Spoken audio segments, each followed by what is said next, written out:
সামাজিক যোগাযোগ মাধ্যম থেকে গণমাধ্যম, রাজনৈতিক অঙ্গন থেকে চায়ের টেবিল, সব জায়গায় এখন আলোচনার কেন্দ্রে ডক্টর মোহাম্মদ ইউনূস ক্ষমতায় থাকছেন নাকি পদত্যাগ করে ফেলছেন। উপদেষ্টা ডক্টর মোহাম্মদ ইউনূসের পদত্যাগের গুঞ্জন ছড়িয়ে পড়েছে।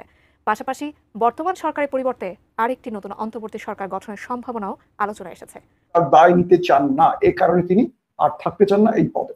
শেষে চূড়ান্ত সিদ্ধান্ত ফাইনাল হয়ে গেল। আগামী 24 ঘন্টার মধ্যে পদত্যাগ করবেন প্রধান উপদেষ্টা ডক্টর মোহাম্মদ ইউনূস এবং সেই সাথে নতুন সরকার গঠন করারও একটা ইঙ্গিত পাওয়া গেছে। এখন নতুন সরকার যে গঠন করবে, এই নতুন সরকারে কারা কারা আসবে, কে কে থাকছে এবং ডক্টর মোহাম্মদ ইউনূসের এই যে পদত্যাগের বিষয় নিয়ে উপদেষ্টা মহাজনরা কি বলছেন, চলেন আমরা একটু মূল ভিডিও দেখব। আশা করছি পুরো ভিডিও জুড়ে আমাদের সাথেই থাকবেন।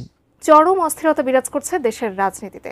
এরই মধ্যে প্রধান উপদেষ্টা ডক্টর মোহাম্মদ ইউনূসের পদত্যাগের গুঞ্জন ছড়িয়ে পড়েছে। পাশাপাশি বর্তমান সরকারের পরিবর্তে আরেকটি নতুন অন্তর্বর্তী সরকার গঠনের সম্ভাবনাও আলোচনায় এসেছে। তবে প্রশ্ন হচ্ছে, ডক্টর ইউনূস কি সত্যিই পদত্যাগ করতে যাচ্ছেন? আদৌ কি গঠিত হবে নতুন একটি সরকার? বিস্তারিত আরিফ হাসানের প্রতিবেদনে। জুলাইয়ের ছাত্র জনতার আন্দোলনে বদলে যায় বাংলাদেশের রাজনীতির সমীকরণ। টানা 1.5 দশক ধরে ক্ষমতায় থাকা আওয়ামী সরকার পদত্যাগ করে দেশ ছাড়লে দেশের রাজনীতিতে নতুন সম্ভাবনার দুয়ার খোলে। গঠন হয় ডক্টর মোহাম্মদ ইউনূসের নেতৃত্বে অন্তর্বর্তী সরকার। আগামী জাতীয় নির্বাচন পূর্ববর্তী বিচার ও সংস্কারের আশ্বাস দিয়ে ক্ষমতায় বসা এই সরকারের ক্ষমতা গ্রহণের 10 মাস চলছে। আর এই 10 মাসে এই সরকার নানা ইস্যুতে বিভিন্ন আন্দোলন আর দাবি দেওয়ার মুখোমুখি হয়েছেন। প্রতিদিনই নতুন নতুন দাবিতে আন্দোলন চলছেই। আর সেসব আন্দোলন মানেই যেন প্রধান উপদেষ্টার বাসভবন যমুনামুখী লং মার্চ। সেই সাথে সরকারের সাথে দূরত্ব বেড়েছে বড় রাজনৈতিক দলগুলোর। এমনকি জুলাইয়ে এক হয়ে শেখ হাসিনার সরকার হটানো ফেসিবাদ বিরোধী শক্তিগুলোর ঐক্যের মাঝেও ফাটল স্পষ্ট। দেশের এমন টালমাটাল পরিস্থিতিতে প্রধান উপদেষ্টা ডক্টর মোহাম্মদ ইউনূসও যেন হাল ছেড়ে দিয়েছেন। তীব্র রাজনৈতিক অস্থিরতা আর চাপের মুখে শেষ অবধি পদত্যাগ করার কথাও জানালেন। ক্ষোভ ও হতাশা প্রকাশ করে জানান, যদি ঠিক মতো কাজ করতে না পারেন তাহলে প্রধান উপদেষ্টার পদে থেকে কি লাভ। ডিজাইন, এলিগেন্স, বিউটি, সেরা পণ্য সবার জন্য জেভিকো। বৃহস্পতিবার দুপুরে উপদেষ্টা পরিষদের নিয়মিত বৈঠক শেষে অনির্ধারিত আলোচনায় দেশের সার্বিক পরিস্থিতি নিয়ে অন্য উপদেষ্টাদের সঙ্গে কথা বলেন অধ্যাপক মোহাম্মদ ইউনূস। সেখানে ক্ষোভ ও হতাশার কথা তুলে ধরেন তিনি। বিবিসি বাংলার খবরে বলা হয়, উপদেষ্টা পরিষদের বৈঠকের পর প্রধান উপদেষ্টা অধ্যাপক ডক্টর মোহাম্মদ ইউনূসের সঙ্গে দেখা করেন জাতীয় নাগরিক পার্টির আহ্বায়ক নাহিদ ইসলাম। তিনি সন্ধ্যায় প্রধান উপদেষ্টার বাসভবন যমুনায় যান। সেখান থেকে বেরিয়ে নাহিদ ইসলাম জানান, অধ্যাপক মোহাম্মদ ইউনূস পদত্যাগের বিষয়ে ভাবছেন।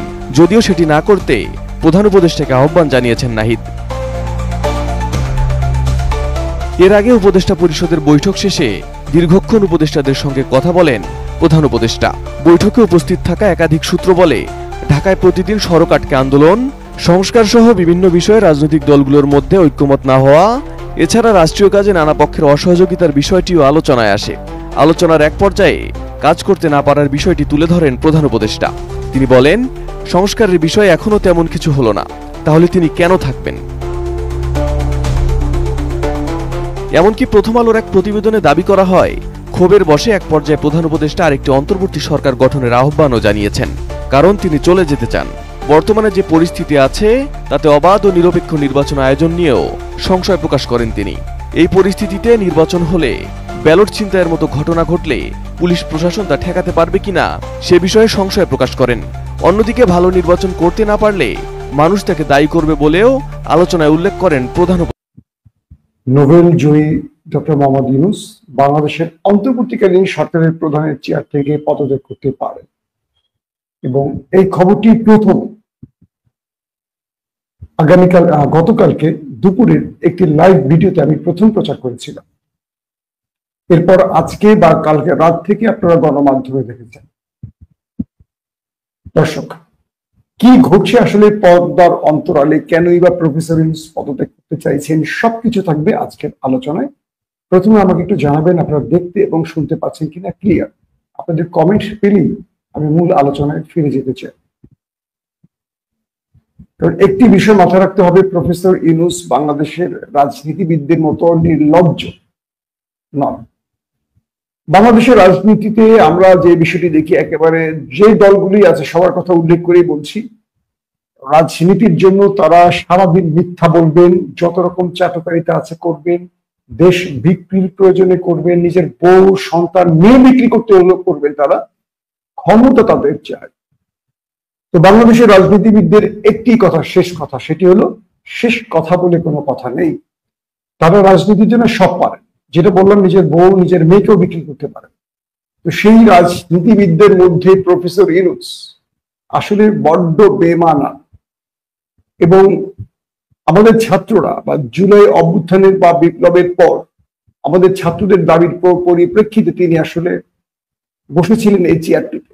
তাকে জোর করে এই চেয়ারটিতে বসানো হয়েছে, তিনি নিজের ইচ্ছায় বসেননি। এরপর আমরা দেখেছি বাংলাদেশের বড় বড় দলগুলো তাকে নিয়ে যথেষ্ট সন্দেহ তৈরি হয়েছে তাদের ভেতরে, যে ইউনূস বোধহয় দীর্ঘমেয়াদী ক্ষমতায় থাকতে চান, এটা করতে চান, ওটা করতে চান। তারা ভারতের প্রেসক্রিপশন নিয়ে এবং আওয়ামী লীগের এজেন্ডা বাস্তবায়নে ইউনূসের প্রতি যার পর নাই একটার পর একটা চাপ দিতে শুরু করেছে। কখনো তারা শাহবাগ দখল করে, কখনো তারা মৎস্য ভবন দখল করে, কাকরাইল দখল করে এই সরকারের বিরুদ্ধে তারা সোচ্চার হয়েছেন, বিক্ষোভ করেছে। তারা ভুলে গেছেন যে এই সরকারটি শেখ হাসিনার সরকার নয়, এটি তাদেরই তৈরি করা একটা সরকার। অর্থাৎ সেই দলটি বা সেই দলগুলো চিন্তা হলো যে আমাকেই ক্ষমতা বসান, আমাকেই ক্ষমতা বসান, আমি বেস্ট চয়েস। আসলে ঘটছে কি, চলুন আমরা একটু এক নজর জেনে আসি। উপদেষ্টা পরিষদের নিয়মিত সভা শেষে গত বৃহস্পতিবার থেকে শুরু করছি। উপদেষ্টা পরিষদের নিয়মিত সভা শেষে প্রধান উপদেষ্টা ডক্টর মোহাম্মদ ইউনূস বৃহস্পতিবার কয়েকজন উপদেষ্টাকে নিয়ে 4 ঘন্টার রুদ্ধতার বৈঠক করেন। এ সময় তিনি সেই উপদেষ্টাদের কাছে পদত্যাগের ইঙ্গিত দেন এবং তিনি বলেন, বৃহস্পতিবারই তিনি বলেন যে আমি জাতির উদ্দেশ্যে বক্তব্য দিয়ে এই চেয়ার থেকে পদত্যাগ করতে চাই। তারপর সেখানে বেশ কয়েকজন উপদেষ্টা তাকে এইটুকু বোঝান যে এই সময় এই পদটি ছেড়ে দেওয়া ঠিক হবে না, দেশ বা দেশের জনগণ একটা বড় রকম বিপদের মধ্যে রয়েছে। তার কিছুক্ষণ পরে এনসিপি আহ্বায়ক নাহিদ ইসলাম সেখানে প্রবেশ করেন এবং প্রফেসর ইউনূসের সাথে 1 ঘন্টা বৈঠক করেন এবং এরপরেই নাহিদ ইসলাম একটি গণমাধ্যমকে জানিয়েছেন প্রফেসর ইউনূস পদত্যাগের কথা ভাবছেন। এরপর আমরা দেখেছি যে বাংলাদেশের অন্যতম বৃহৎ দল বিএনপি, তারা মানে বিএনপি এবং এনসিপি মূলত এই শেষ সময়টিতে এসে সব মাখামাখি করে ফেলেছে, এলোমেলো করে ফেলেছে। বিএনপি ও এনসিপি পাল্টাপাল্টি 6 উপদেষ্টার পদত্যাগ দাবি করেছে। বিএনপি খলিলুর রহমান, মাহফুজ আলম ও আসিফ মাহমুদ সজীব ভুঁইয়ার পদত্যাগ চেয়েছে। অন্যদিকে এনসিপি ডক্টর আসিফ নজরুল, অধ্যাপক ওয়াহিদুদ্দিন মাহমুদ ও ডক্টর সালেউদ্দিনের পদত্যাগ চেয়েছে। জামাত ইসলামের আমির ডক্টর শফিকুর রহমান চলমান পরিস্থিতি মোকাবেলায় আলোচনার জন্য সরকারকে সর্বদলীয় বৈঠক ডাকার অনুরোধ করেছে। দর্শক, এখানে একটি পার্ট, অর্থাৎ গতকাল বৃহস্পতিবারের পার্টটি আমি বললাম, আজকের আপডেট আমি লেটেস্ট আস্তে আস্তে আসছি। প্রশ্ন হলো যে কেন প্রফেসর ইউনূস হঠাৎ করে এই পদত্যাগের সিদ্ধান্ত নিলেন।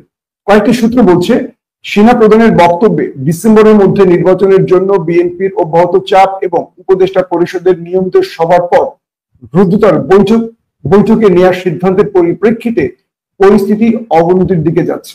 এই প্রেক্ষাপটে আগামীকাল শনিবারের মধ্যে দেশের নতুন অবস্থা তৈরি হওয়ার আশঙ্কা সৃষ্টি হয়েছে। তার মানে উপদেষ্টারা প্রধান উপদেষ্টাকে বারবার বোঝাবার চেষ্টা করেন যে আপনি পদত্যাগ করবেন না, আমাদেরকে কিছুটা সময় দেন। বলা হচ্ছে যে বাকি উপদেষ্টারা ডক্টর মোহাম্মদ ইউনূসকে যখন বোঝাচ্ছিলেন ইউনূস, তখন তাদেরকে শনিবার পর্যন্ত সময় বেঁধে দেন, অর্থাৎ আগামীকাল পর্যন্ত সময় বেঁধে দেন এবং বলেন শনিবার তিনি জাতির উদ্দেশ্যে বক্তব্য দেবেন। আবার আসছি এর পরের অংশে। কয়েকটি সূত্র বলছে প্রধান উপদেষ্টা জাতির উদ্দেশ্যে ভাষণ দেওয়ার প্রস্তুতি নিচ্ছেন।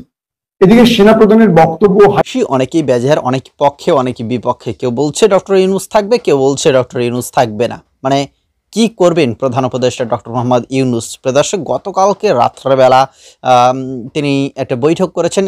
আনুষ্ঠানিক যে বৈঠক হয় সেই বৈঠকের বাইরে গিয়েও তিনি বৈঠক করেছেন।